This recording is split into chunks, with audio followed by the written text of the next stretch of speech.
And as a kid growing up, a weekly staple of my young childhood was the classic Mr. Rogers' Neighborhood.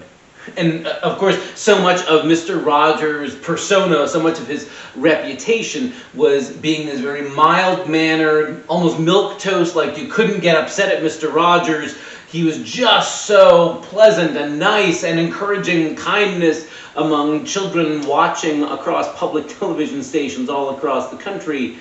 And yet, in recent years, I think people have recovered a sense of just how radical some of Mr. Rogers' televised moments were. In fact, one that comes to mind in particular is this episode that now has gotten a lot more coverage and retelling in more recent years.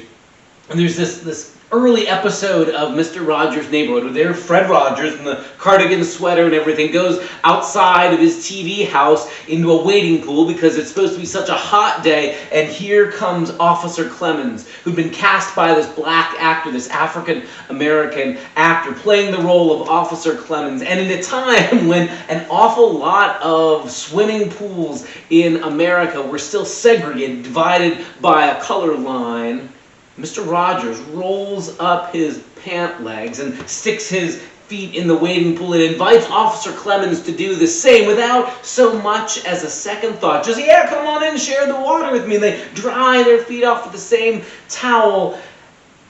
And a bunch of really, really big boundaries are crossed there, except the way Mr. Rogers presents it, as though this is a non-issue. He's a fellow human being. None of anybody else's rules about who is or is not acceptable, who is or is not able to share this space with him. None of those rules matter. Here's just somebody made in the image of God. Here's a neighbor, to use Mr. Rogers' language for it. It's a radical thing that Mr. Rogers does with something as ordinary and simple as water and a shared conversation sitting side by side. I've been thinking about that a lot, especially these days, because there's another story, in some ways very similar, between Jesus and an unnamed woman at a well in a town called Sychar.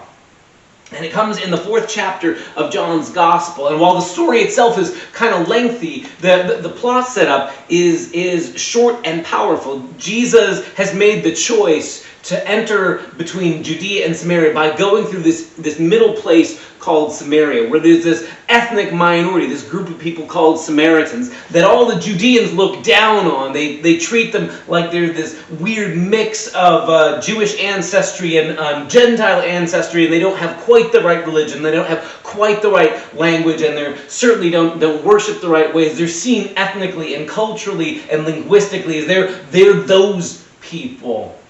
To the point where over enough centuries, nobody even questions anymore why there's this animosity, why there's this hatred, where it came from. It's just, they're those people, we don't associate with them. And vice versa, Samaritans would have looked down on Judeans as you've got it wrong, and you're those people. So Jesus has made the choice to enter into Samaritan territory.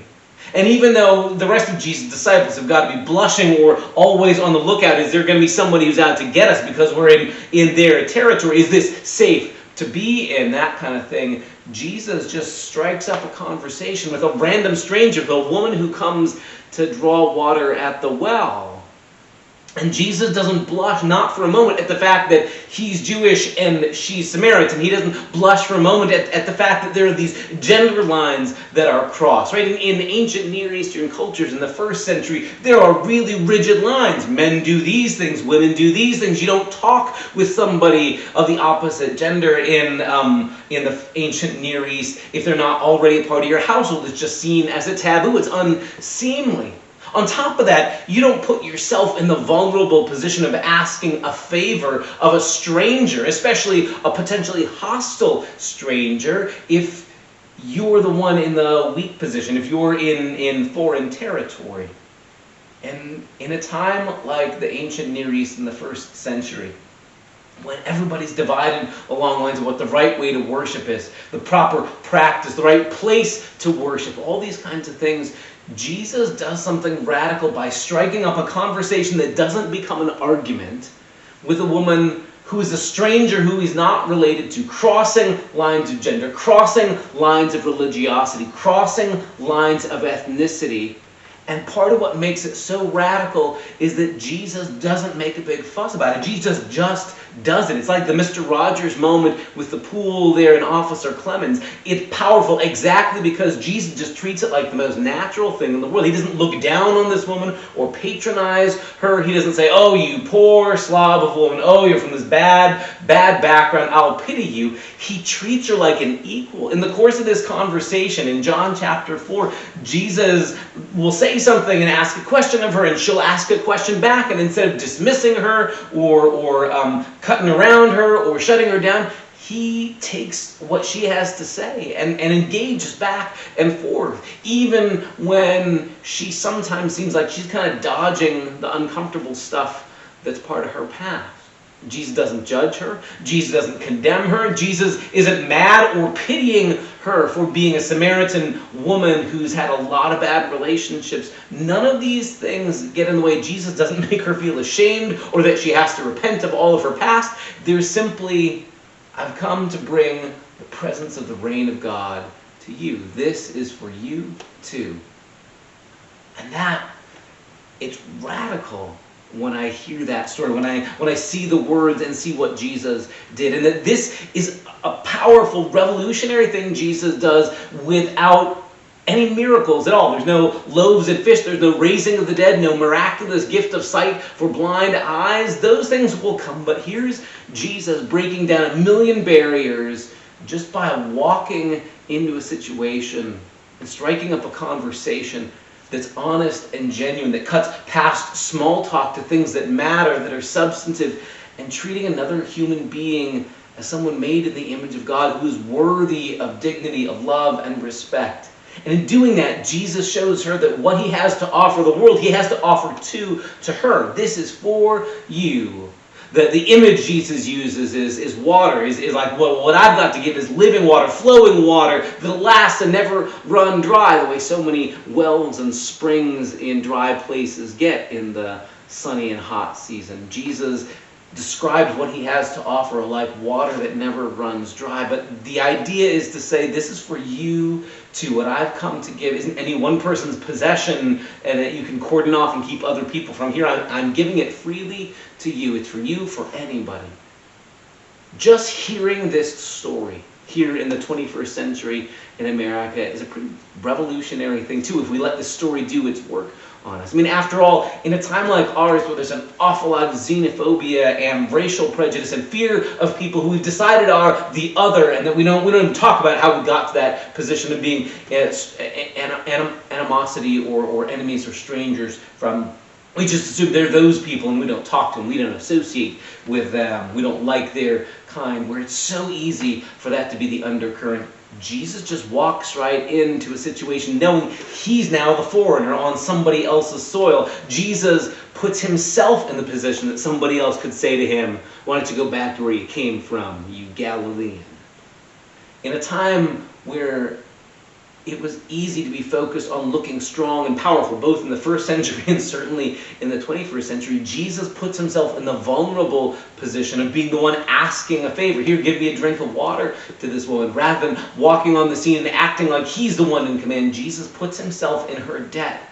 That turns the tables on everybody's expectation. In a culture where there are these really, really rigid boundaries about men do this and women do this, and people get very, very uncomfortable if you start to blur those lines. No, this is an either or. You're this way or this way. And here Jesus just walks right up to a woman who he is related to and sits down doing this domestic thing, gathering water at the well that others would have dismissed as that's women's work to do. You're in a women's place right now, Jesus. And Jesus just isn't bothered by this at all. He walks right in as though person's a person. And in a time when it is so easy to become angry and bellicose and hostile toward people who see things differently, Jesus doesn't get drawn into an argument. When the conversation with this woman turns to where you're supposed to worship, and she says, well, you Samaritans say you worship here, and you Jews say you worship there, Jesus doesn't get baited into picking a fight. Jesus doesn't respond with, well, here's the right answer.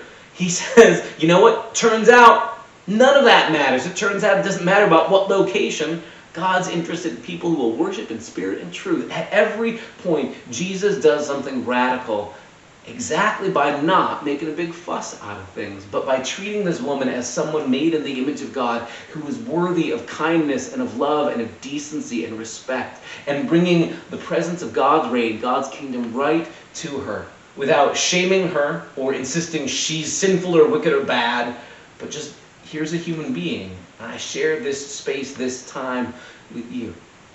In so many ways, that brings to mind that radical moment on Mr. Rogers' Neighborhood, where there's Mr. Rogers and Officer Clemens without a care in the world about what anybody else thinks, just embodying what neighborliness looks like. That's what you and I are sent out into the world to do. There's still so many boundaries that people insist have been put there by God himself.